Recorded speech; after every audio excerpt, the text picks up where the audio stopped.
ஃபஸ்ட்டே இந்த வீடியோவில் வந்து ஒரு மாடு கிளிப்பு வந்து போட்டிருப்பேன். எதுக்கு அப்படின்னா அந்த மாடு கூட கூட்டமாக இருக்குது, எங்கேயும் போக மாட்டேங்குது. ஆனால் நாங்கள் வந்து பிரிஞ்சிட்டோம். அதுவும் ஒரு ரெண்டு பேர் ஒரு 3.5 மணி நேரம் 4 மணி நேரம் வச்சு எங்களை படுத்தின பாடு இருக்குதுல்ல. ஐயோ, ஸோ ரொம்ப குளிர்து. நம்ம ட்ரிப்பு வந்து முடிய போகுது.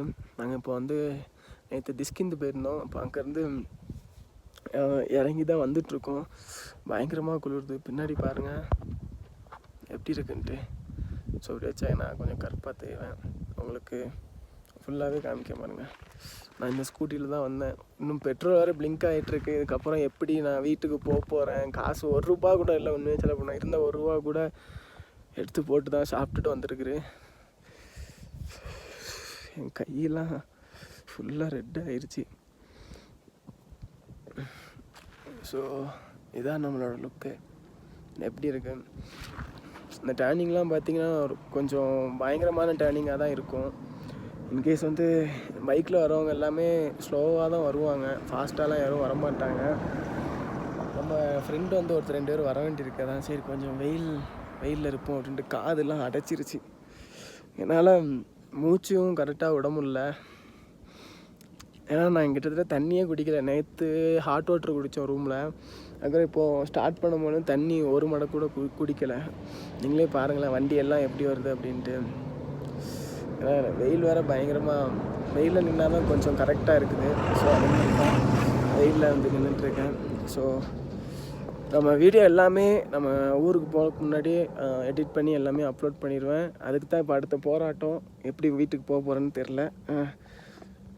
உங்கள் எல்லாருக்குமே ஒரு பெரிய தேங்க்ஸ். கடவுள் தான் என்னோட முதல் தேங்க்ஸ்.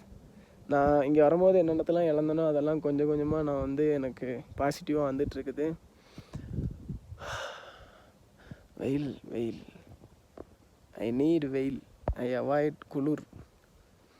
ஹபீபி come to Ladakh. அதுதான் ஜம்முன்னு இருக்குது. ஸோ நீங்கள் எனக்கு தெரிஞ்ச வந்து செப்டம்பர், அக்டோபர், நவம்பர் டிசம்பரில் வாங்கிறதோட சூப்பராக இருக்கும். ஒரு 3 hours இருக்கும். 3 hours கழிச்சு நான், சஜி, கௌதம் 3 பேரும் சும்மா ஃபஸ்ட்டு ஸ்டார்டிங்கில் சிரித்து பேசிகிட்டு இருந்தோம். ஒரு வேளை ஏதாவது ஆயிடுச்சு அப்படின்னா சஜிலாம் சொன்னால், ஐயோ நான் வேறு ட்ரெயின் பிடிச்சி வேறு ஏதாவது ஒரு ஊருக்கு போயிடுவேன், இவங்க எங்கே போனான்னு எல்லாம் ஒரு ஃபன்னாக பேசிகிட்டு இருந்தோம் நான், கௌதம், சஜி. அப்புறம் சிச்சுவேஷன் வந்து போக என்னாச்சு அப்படின்னா கொஞ்சம் கிரிட்டிக்கலாக போகிற மாதிரி ஆயிடுச்சு. உடனே சோல்ஜர்ஸ்கிட்ட போய் உடனே வந்து இன்ஃபார்ம் பண்ணோம். இன்ஃபார்ம் பண்ணிவிட்டு உடனே வண்டி நம்பர்லாம் கேட்டாங்க. நல்ல வேலைக்கு ஒரு வீடியோ எடுத்து வச்சுருந்தேன். அந்த வீடியோவில் இருந்தாலும் ஜூம் பண்ணி நம்பர்லாம் சொல்லியாச்சு. அங்கே ரிஜிஸ்டர் பண்ணியிருந்ததையும் பார்த்துட்டாங்க. அப்புறம் பார்த்ததுக்கப்புறம் பார்த்திங்கன்னா உடனே என்னை காரில் கூப்பிட்டு போய் ஒரு 5 minutes இருக்கும். எல்லாத்துக்குமே இன்ஃபார்ம் பண்ணிவிட்டு 5 minutes கழித்து காரில் கூப்பிட்டு போனாங்க. ஃபஸ்ட்டு கூப்பிட்டு போகும்போது என்ன அப்படின்னா ஒரு காரு கீழே விழுந்து இருந்துச்சு. நான் அதை இறங்கும் போது பார்த்து அழுதுகிட்டே தான் போனேன்.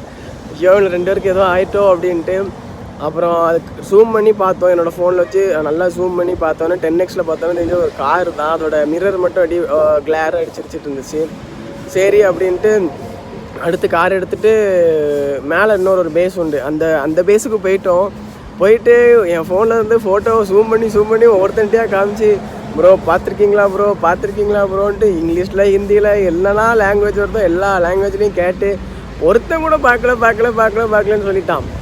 அப்புறம் நான் ரொம்ப அழுதுட்டேன் அந்த இடத்துல. ரொம்ப அழுதோடனே ஆக்சிஜன் லெவல் எனக்கு கம்மியாகிடுச்சு. உடனே மறுபடியும் அங்கே ஒரு ரூம் உண்டு, அங்கே போய் ஆக்சிஜன் கொடுத்து அதுக்கப்புறம் டீ அப்புறம் ஸ்நாக்ஸு இதெல்லாம் கொடுத்துட்டு அப்புறம் சரி வெளியே வந்து ஒருத்தட்ட மறுபடியும் ஃபோட்டோ காமிச்சு கேட்டிருக்கும் போது அங்கேருந்து கூப்பிட்டாங்க. ஆஹா என்ன சொல்ல போகிறான்லோ அப்படிங்கிற ஒரு தாட்டில் தான் இருந்தேன். உங்கள் ஃப்ரெண்டு சேஃபாக தான் இருக்கிறான்லே அப்படின்னு சொன்னாங்க. அப்புறம்தான் நிம்மதியே வந்துச்சு. அதுக்கப்புறம் நடந்ததெல்லாம் நிறைய கூத்து நடந்தது. அவன் பாட்டுக்கு ஒரு வண்டி மேலே தூக்கி போட்டுட்டு பிக்கப்பில் தூக்கி போட்டு அவன்கிட்டயே அங்கேருந்து பேரெல்லாம் பேசிட்டு 2 பேரும் ஜாலி பண்ணி முன்னாடி உட்காந்துட்டு ஆறான்லே.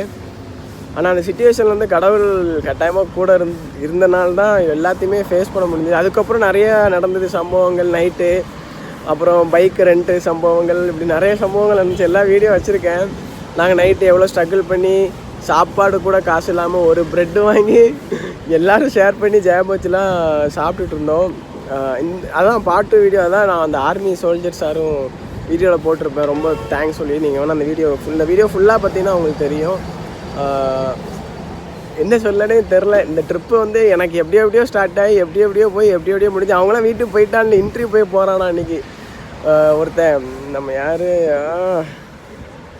நேம் வந்து மறந்து போகுது. அவன் இன்டர்வியூ போகிறான்னா அவன் தான் பாட்டு வீடியோ கேட்டிருந்தான். சரி பாட்டு இந்த எப்பவுமே பண்ணிடுவோன்ட்டு இப்போ தான் டைம் கிடச்சிது. நான் இன்னும் வீட்டுக்கே போகலை. நான் இன்னும் ட்ரக்கில் தான் ட்ராவல் பண்ணிகிட்ருக்கேன். பெங்களூர் ஹைவேஸ்க்கு பெங்களூருக்கு போகிறதுக்கு இன்னும் ஒரு 400 கிலோமீட்டர்ஸ் இருக்குது. நான் சேலம் வர போவேன். அதுக்கப்புறம் மறுபடியும் என்னோடய பைக் எடுத்துகிட்டு போகணும். ஸோ இந்த வீடியோ மறக்காமல் பாருங்கள். அப்படியே சப்ஸ்கிரைப் பண்ணிக்கோங்க. இருங்க, நான் அந்த ஃபுல் வீடியோவுமே நீங்கள் பார்த்தா தான் உங்களுக்கு புரியும். ஸோ சார் தான் எங்கள் ஃப்ரெண்டு மிஸ் ஆகிட்டாங்க. ஸோ சாரும் அப்புறம் இன்னொரு சார் தான் எங்களை கண்டுபிடிச்சி தந்திருக்காங்க எங்கே இருந்தாங்கன்ட்டு. So very thank you sir. Thank you.